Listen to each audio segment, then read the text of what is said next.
Shalom Uvracha. Aujourd'hui, nous allons parler d'un sujet qui est en relation avec la fête de Shavuot, qui est donc le sujet du don de la Torah, le cadeau que Akadosh Baruch Hu, le bon Dieu, a fait au Ham Israël et également à l'humanité tout entière, car la Torah est universelle, intemporelle. Le don de la Torah qui a eu lieu il y a exactement 3324 ans, en l'an 2448 de la création du monde. Dieu donna cette Torah, fit ce cadeau au Ham Israël, au peuple juif, qui elle-même la retransmet, la diffuse et émet ce reflet à travers le monde, la lumière, la lueur de la Torah, qui donc a été donnée par Akadosh Baruch Hu. La question que nous nous allons poser aujourd'hui n'est pas forcément reliée à la fête de Shavuot directement, car elle est universelle, elle est intemporelle également. La question est la suivante.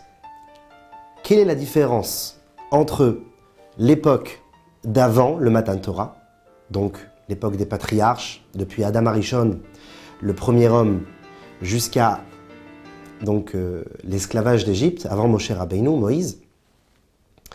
Donc la différence entre cette époque et l'époque qui a suivi le don de la Torah, depuis le 6 Sivan, le 6 du mois de Sivan 2448, jusqu'à aujourd'hui, cette grande époque, cette longue et grande ère, à travers laquelle nous parchevons nos missions de juifs et d'êtres humains dans le monde, à travers l'étude de la Torah et la pratique des mitzvot. Donc, quelle est la différence entre la période d'avant et la période d'après? Pourquoi cette question est une question réellement puissante? Il est écrit dans Masechet Kiddushin, dans le traité des mariages, Matsinu, she'asa Avraham Avinu et Torah kula ad shelo nitna. Il se trouve que Avraham, notre père, notre patriarche, ait pratiqué les mitzvot et même étudié la Torah entière avant même qu'elle soit donnée. Chez Nema, comme il est dit, Ekev asher shama Avraham bekoli, à la suite du fait que Avraham Avinu ait écouté Akadosh Baruch Hu à travers un esprit divin et étudié la Torah et pratiqué les mitzvot, et qu'il ait écouté donc la parole divine, la parole céleste, Vaishmor mishmarti, et qu'il ait même tenu mes observances, mitzvotai, mes commandements, mishpatai, mes préceptes, vetorotai, et mes enseignements. Le traité Yoma, page 28b. Mimehem shelavoteinu lo parsha yeshiva mehem. Depuis le temps de nos pères, de nos patriarches, la yeshiva, l'installation physique d'une personne à l'étude de la Torah, lo parsha mehem, ne s'est jamais décollé d'eux. Ayub Mitzrayim yeshiva emem. Ils étaient même en Égypte, en esclavage, sous les coups de fouet du pharaon, et l'étude de la Torah et les préceptes des mitzvot étaient avec eux. Chez Nehemar, comme il est dit, Lech ve'asafta et zikne Israël. Dieu dit à Moïse, va et regroupe les anciens d'Israël. Le terme ancien ici, vieux, n'est pas seulement ancien dans l'âge, mais également dans la connaissance, dans l'expérience. Et de quelle expérience et de quelle sagesse nous parlons ici? De la Torah. Ayuba Midbar, ils étaient dans le désert par la suite, avant le don de la Torah, pendant 40 ans. Yeshiva imahem, et l'étude de la Torah était avec eux. Chez Nehemar, comme il est dit, Asfali shivim ish mizikne Israël, regroupe-moi 70 hommes valides, des hommes sages, des hommes de Torah, qui font partie du peuple d'Israël. Avraham Avinu, le premier patriarche, lui-même a étudié la Torah. La Gemara continue et dit, Zaken veyoshev beyeshiva, il était sage, vieux, et pourtant assis à la yeshiva. Va Avraham Zaken baba yamim. Avraham était vieux et avancé dans les jours. Il était sage, étudiait la Torah. Yitzhak Avinu, Zaken veyoshev beyeshiva, la Gemara continue et nous dit que Yitzhak lui-même était ancien et étudiait la Torah. Chez Nema, comme il est dit, Vayehi ki Zaken Yitzhak, Yitzhak était ancien et sage. Et enfin, Yaakov Avinu lui-même, également étudiait la Torah, comme il est dit, Veine Israël kavdo mezoken. Les yeux d'Israël étaient fatigués de l'étude de la Torah.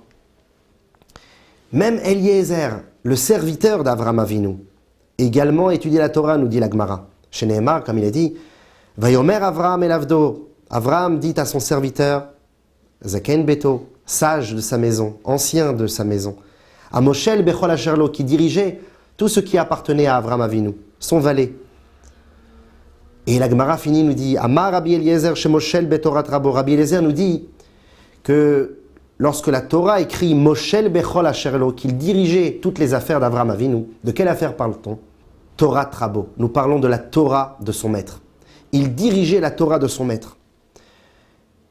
Et de finir, ou Damesek Eliezer, la Torah écrit, Eliezer était de Damas. Chez Dolé ou Mashke mitorat rabo les acherim. Il abreuvait les autres de la Torah de son maître. Donc, on voit ici une notion très forte. La Torah n'était pas seulement transmise par esprit divin aux grands de la génération, tels que Avraham, Yitzhak et Yaakov, mais également même aux serviteurs. Et non pas par esprit divin, par transmission physique et humaine. Avraham Avinu enseignait à Eliezer, et Eliezer pouvait même enseigner aux autres. Donc la Torah a été non seulement étudiée, mais même diffusée. Donc, à la suite de ce que nous venons de voir, la question est assez flagrante. Les patriarches ont étudié la Torah. Les Bnei Israël ont étudié la Torah en Égypte. Ils connaissaient la Torah et les mitzvot. Alors, quelle a été cette nouveauté, cette innovation du Matan Torah? Pourquoi on a eu besoin de regrouper les 600 000 âmes, les plusieurs millions de Juifs qui se sont retrouvés face au mont Sinaï il y a 3324 ans, qui a été un moment fort, qui a marqué le peuple juif et qui a marqué également l'humanité, car le monde lui-même a changé depuis le don de la Torah. À savoir que le Mahamad al-Sinaï, l'épisode du mont Sinaï, n'était pas seulement vécu par le peuple juif, mais également su et connu par l'humanité tout entière. Cet épisode a transcendé l'univers. Donc en résumé, la question se pose. Quelle est la différence entre l'épisode d'avant Matan Torah et celui d'après le don de la Torah? Que cela a-t-il amené de plus, puisque la Torah était déjà étudiée et pratiquée? Une des réponses nous est donnée dans le Sefer Mahamarim Melukat Chelek Dalet. Dans ce Mahamar, nous voyons qu'il existe une différence fondamentale entre l'épisode qui a précédé le don de la Torah et celui d'après, à travers les trois fondements de l'univers. Hachem, le Créateur, Israël, son peuple élu, et la Torah, la sagesse qui fait donc la connexion entre Hachem et le Ham Israël. Hachem, le Créateur, Akadosh Baruch Hu lui-même n'avait pas la même perspective et la même influence entre avant le Matan Torah et après le Matan Torah. Avant le Matan Torah, il donnait aux patriarches et à ceux qui étudiaient et pratiquaient les mitzvot, il leur influençait seulement sa chokhma, chokhmato, sa sagesse. Après le Matan Torah, Akadosh Baruch Hu ne s'est plus contenté de donner sa sagesse, mais il s'est auto-donné. C'est-à-dire qu'il a intégré lui-même la Torah, il est rentré dans la Torah, et lorsque nous étudions la Torah, nous ne faisons plus qu'étudier la sagesse divine, mais nous étudions le divin directement. C'est la raison pour laquelle celui qui étudie la Torah en tant que sagesse, comme une sagesse mathématique ou intellectuelle, malheureusement il passe à côté de grandes choses. À savoir que la Torah, de nos jours, depuis le Matan Torah, est devenue divine, non plus une sagesse divine, mais essentiellement divine. Dans le traité Shabbat, page 105, Rabbi Yochanan dit en son nom, Anochi, le mot Anochi, je suis l'Éternel ton Dieu. Je suis, le premier mot des 10 commandements du don de la Torah. Notrikon, Ana, Nafshi, Kadvit, Yahavit. Anochi sont les initiales de 3 mots. Ana, Nafshi, Kadvit, Yahavit. Mon âme, mon essence se trouve dans les lettres. Lorsqu'on étudie la Torah, on est en train de se connecter à Dieu. Mais plus que cela, on est en train de s'unir à Dieu. C'est la raison pour laquelle une personne qui étudie la Torah, même s'il ne comprend pas grand-chose, et que ses connaissances ne sont pas énormes, eh bien le fait même qu'il a prononcé des lettres, qu'il ait étudié la Torah avec intégrité, qu'il ait prononcé des prières, les mots des Chachamim qui ont été donc donnés dans la Tefila, eh bien, à travers ces mots, il est en train d'attraper Dieu. Il est en train de se connecter, de fusionner avec la divinité, car Dieu se trouve dans ces mots. Ana nafshi Kadvit Yahavit. Mon essence se trouve dans la Torah, et non plus ma sagesse. Car vous le savez, la différence entre la sagesse d'une personne et une personne elle-même est fondamentale. La sagesse n'est que la conséquence de la personnalité. Et plus la personne intériorise des connaissances, plus sa sagesse prend du volume. Cependant, l'identité de la personne n'est pas sa sagesse. Akadosh Baruch Hu, depuis le don de la Torah, il s'est donné lui-même dans la Torah, et non pas que sa sagesse. Deuxième point, la différence fondamentale qu'il existe entre avant le don de la Torah et après le don de la Torah, c'est également à travers le Ham Israël lui-même, le peuple juif. Jusqu'au Matan Torah, la Torah était en quelque sorte dans le ciel. Les Bnei Israël qui étaient sur terre recevaient cette influence, l'intégraient.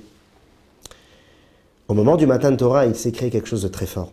La Torah a été prise du ciel, déracinée des mondes célestes et spirituels, pour être enfin donnée sur la terre dans un monde de matérialité.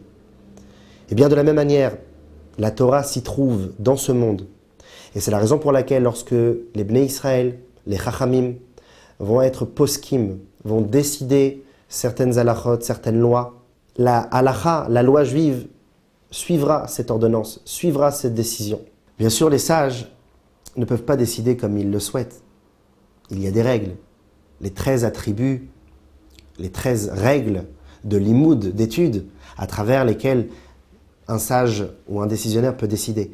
Mais en tout état de cause, on voit ici quelque chose de véritablement nouveau. L'être humain lui-même peut décider d'une halakha, d'une loi. Une véritable nouveauté. Et effectivement, dans le traité Baba Metzia, page 59, est relatée une histoire tout à fait étonnante entre Rabbi Eliezer et les Chachamim. Rabbi Eliezer était d'un certain avis sur une certaine loi, et les Chachamim n'étaient pas d'accord avec lui. Rabbi Eliezer a essayé de les convaincre à travers différents miracles. Je peux te faire écrouler ce mur sans le toucher. Je peux même te faire pousser un arbre très rapidement. Des miracles surnaturels. Et les Chachamim n'ont pas accepté. Car la halacha devait suivre le rabbim, la majorité. Enfin, une voix céleste est sortie du ciel en disant que la halacha était comme Rabbi Eliezer, effectivement. Mais les Chachamim n'ont toujours pas accepté. Vous savez ce qu'ils ont dit? Ils ont dit « Lo bashamaim hi ». Tu peux toujours parler, voix céleste. Mais malheureusement, la Torah n'est plus dans le ciel. Depuis le don de la Torah a été donnée aux hommes et ils peuvent en faire ce que bon leur semble. Si c'est dans les chemins des Chachamim, bien sûr.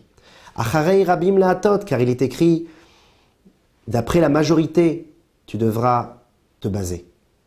Donc Rabbi Eliezer a été mis de côté, bien que le ciel lui-même a été de son côté. Rabbi Eliezer s'est étonné.